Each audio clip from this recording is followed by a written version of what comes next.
I remember that evening clearly. I was sitting quietly on the couch folding towels when my son Ahsan walked in, without knocking.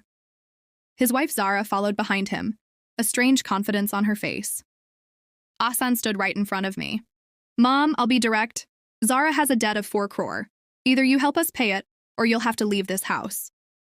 For a moment, I thought I misheard him. "This house is mine," I said softly. Zara laughed. "How long do you think you'll live here? The future belongs to us." It wasn't the money that shocked me. It was how easily my own son told me to leave my home. And there wasn't a trace of hesitation in his eyes. Ahsan continued. "Mom, don't be emotional. This is a practical decision."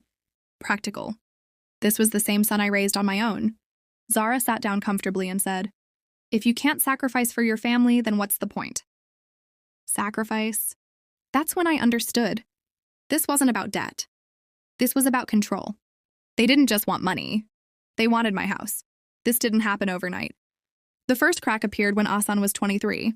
He came to me excited, holding papers, talking fast about a business idea, one that changed every time he explained it. He needed money, a lot of it, immediately. I listened. I asked questions. But nothing felt solid. I told him gently, "I love you, but I can't give you this money." His face changed. "You never believe in me," he said. That sentence followed me for years. The plan failed within months. But no one ever admitted I was right. From that day on, I wasn't a careful mother anymore. I became cold. Then came his marriage. He asked for money again, this time for the wedding. I didn't refuse immediately. I simply said, "Let me meet her first." I observed quietly, checked things, and something didn't feel right. I told him, "Take your time, don't rush." But what he heard was, "You're jealous of my happiness." The family agreed with him. He married her anyway. A few years later, the money was gone, and so was she. And still, no one apologized.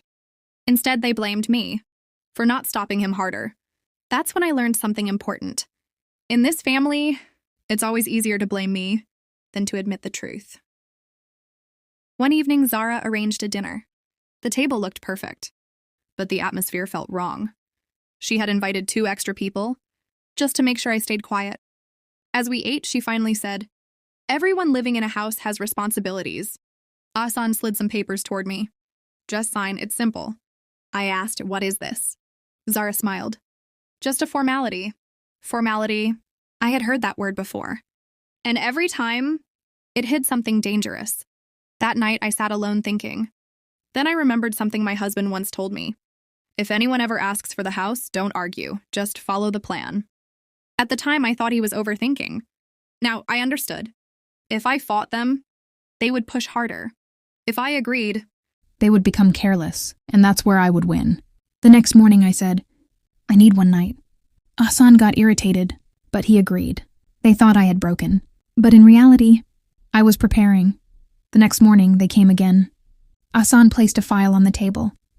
Zara stood behind him, watching closely. "Let's finish this quickly," he said. He slid the paper toward me, the signature line empty, waiting. "Just sign." I read it slowly. The words were soft.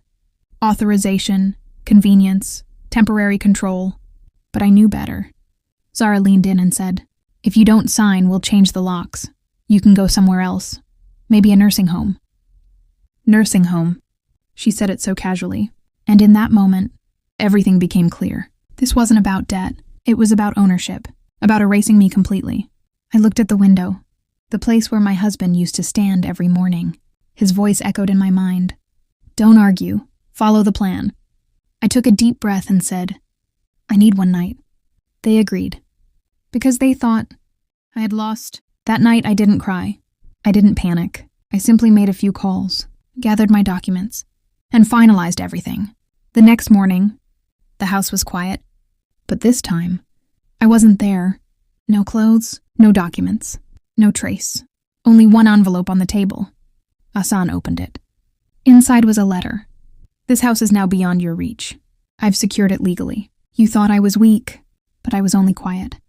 And from today, I am not your responsibility. I am your lesson." They tried to take everything from her, but she walked away with control.